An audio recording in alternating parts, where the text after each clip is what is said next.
بسم اللہ الرحمن الرحیم۔ السلام علیکم۔ تاریخ جماعت اسلامی کے حوالے سے آج ہماری 5ویں نشست ہے، اور اس نشست میں میرا یہ خیال ہے کہ ہم صرف ایک سال یعنی 1957 کے حوالے سے بات کرنے پر ہی اکتفا کریں گے، اس لیے کہ جماعت اسلامی کی تاریخ میں یہ ایک اہم سال ہے اور اسے طوفانی سال بھی قرار دیا جا سکتا ہے، اور جماعت اسلامی کی سمت متعین کرنے کا سال بھی قرار دیا جا سکتا ہے، یا جماعت اسلامی کی تشکیل جدید کا سال بھی قرار دیا جا سکتا ہے، جماعت اسلامی کے نئے جنم کا سال بھی قرار دیا جا سکتا ہے۔ اس سال جماعت اسلامی کے 4 شورا کے اجلاس ہوئے، اور اس کی جو روداد ہے وہ جماعت اسلامی کی جو روداد مجلس شورا ہے اس کے حصہ 2 میں موجود ہے۔ میں پچھلی مجلس میں بتا چکا ہوں کہ جنوری 1957 کے اجلاس میں سید ابوالعلا مودودی نے جماعت اسلامی کی امارت سے استعفیٰ دے دی۔ اس استعفیٰ کی وجہ یہ تھی کہ جماعت اسلامی کا جو نظام تھا وہ ایوالو ہو رہا تھا، وہ تدریجاً اور ارتقاء پذیر ہو رہا تھا، اور اس میں ایک عنصر یہ تھا کہ جماعت اسلامی کی جو شورا ہے، پہل یہ ہوتا تھا کہ جماعت اسلامی کے ارکان سے امیر جماعت اپنے لیے شورا نامزد کر لیا کرتے تھے۔ پھر اس کے بعد اس میں یہ ارتقاء آیا کہ جماعت اسلامی کی شورا کے لیے امیر جماعت کچھ افراد کے نام ارکان کے سامنے پیش کر دیا کرتے تھے، اور ارکان ان میں سے کچھ کو منتخب کر لیا کرتے تھے، اور اس کے بعد یہ ارتقاء آیا کہ جماعت اسلامی کے ارکان نے براہ راست شورا کو منتخب کرنا شروع کر دیا۔ اب ایک ایسے ہی ایک موڑ آ گیا کہ شورا کے کچھ ارکان نے عملاً جماعت کی امارت کو معطل کرنے کی کوشش کی، اور امیر جماعت پر ڈومینیٹ کرنے کی کوشش کی، اور امیر جماعت کو ڈکٹیٹ کرنے کی کوشش کی ایک لحاظ سے،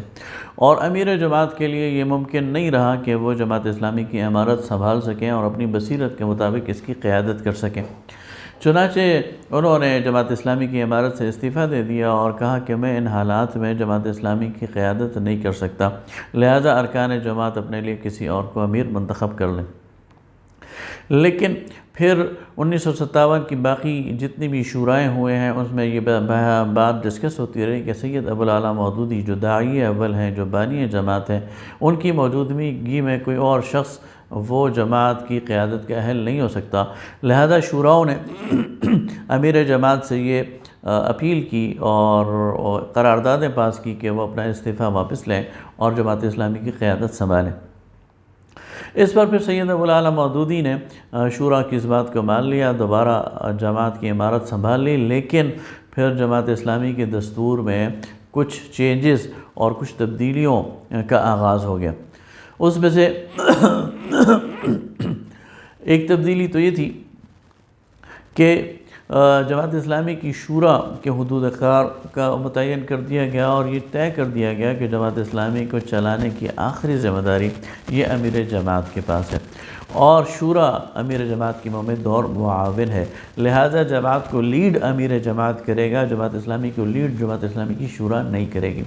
اس کی وجہ بھی بالکل فطری ہے کہ جس پر جماعت اسلامی کے ارکان اعتماد کریں، اسے اپنا لیڈر منتخب کر دیں، تو پھر اس کو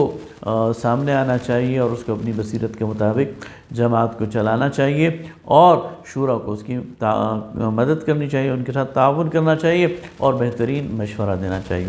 تو اس کے نتیجے میں پھر جماعت اسلامی کے دستور کو اثر نو ترتیب دیا گیا اور اس میں ترامیم کی گئیں، اور آج جو جماعت اسلامی کے دستور ہے وہ 1957 کا ہی بنایا ہوا دستور ہے۔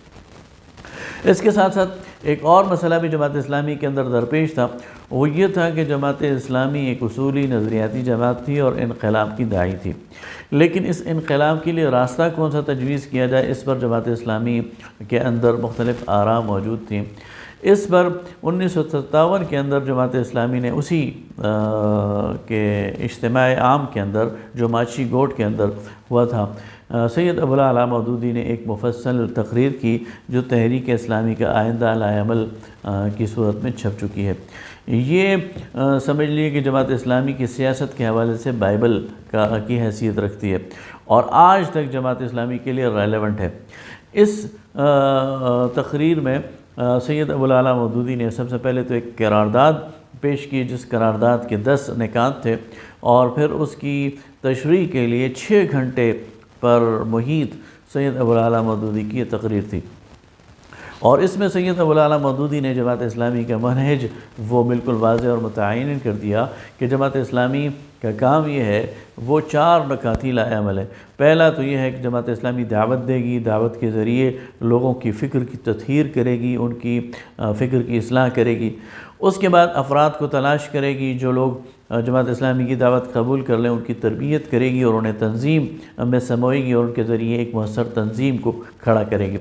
پھر اس تنظیم کے ذریعے تیسرا نقطہ یہ ہے کہ اصلاح معاشرہ کرے گی، معاشرے کے اندر جو برائیاں ہیں ان کو ختم کرے گی، جو معاشرے کے اندر ظلم ہو رہا ہے ان کی استحصال کے لیے کوشش کی جائے گی اور لوگوں کے جو مسائل ہیں ان کو حل کیا جائے گا۔ اور چوتھی چیز یہ ہے کہ اصلاح قیادت اور انقلاب امامت کے لیے کوشش کی جائے گی، اور اس کے لیے پھر جماعت اسلامی نے یہ طے کیا کہ جماعت اسلامی نے انتخابات کے ذریعے اس ملک میں قیادت کی تبدیلی کا کام کرنا ہے۔ اور پھر یہ بات جماعت اسلامی کی شورا پہ چھوڑ دی کہ ہر انتخاب سے پہلے جماعت اسلامی کی شورا یہ تعین کرے گی کہ ہمیں انتخاب میں براہ راست جانا ہے یا بالواسطہ جانا ہے۔ بذات خود اپنے کینڈیڈیٹس کھڑے کر کے ہم نے جماعت اسلامی کے نام اور نشان سے انتخابات میں حصہ لینا ہے یا کسی کی سپورٹ کر کے اس کو اسمبلی میں بھیجنا ہے، یہ ہر دور کی شورا نے فیصلہ کرنا ہے۔ لیکن جماعت اسلامی انتخابات سے غیر متعلق نہیں رہ سکتی، اور جماعت اسلامی انتخابات کے بغیر کسی اور ذریعے سے قیادت کی تبدیلی کا کوئی پلان نہیں رکھتی، اور جماعت اسلامی کسی اور راستے پر یقین نہیں رکھتی۔ جو بھی جدوجہد کرے گی وہ آئینی اور جمہوری حدود اور قیود کے اندر ہوگی۔ یہ قرارداد جماعت اسلامی کے اس وقت کے تقریباً 99% ارکان نے اس کو قبول کر لیا۔ اس وقت 950 کے قریب ارکان موجود تھے۔ 915 ارکان نے اس قرارداد کے حق میں ووٹ دے دیا، اور 15 یا 12 ارکان نے اس کے خلاف ووٹ دے دیا۔ جن لوگوں نے اس کے خلاف ووٹ دے دیا انہوں نے بعد میں جماعت اسلامی کو چھوڑ دیا، اور عملاً پھر جماعت اسلامی یکسو ہو کر اس راستے پر گامزن ہو گئی کہ جماعت اسلامی نے اس ملک کے اندر جمہوریت کے ذریعے اور انتخابات کے ذریعے اصلاح کرنی ہے، تبدیلی قیادت کا کام کرنا ہے۔ اور یوں جماعت اسلامی کی ڈائریکشن بالکل واضح ہو گئی، اگرچہ اس کے فوراً بعد ملک میں مارشل لا آ گیا اور 4 سال تک سیاسی جماعتوں پر پابندی رہی، اور جماعت اسلامی کا کام وہ انفرادی سطح پر تو جاری رہا لیکن بحیثیت تنظیم جماعت اسلامی کا کام معطل رہا۔ لیکن جماعت اسلامی کا روڈ میپ وہ بالکل واضح ہو گیا۔ اس کے بعد کے جو مراحل ہیں مارشل لا کے، اور پھر 1962 اور پھر اس کے بعد 1972 تک، وہ انشاءاللہ اگلی نشست میں بات کریں گے۔ بہت شکریہ۔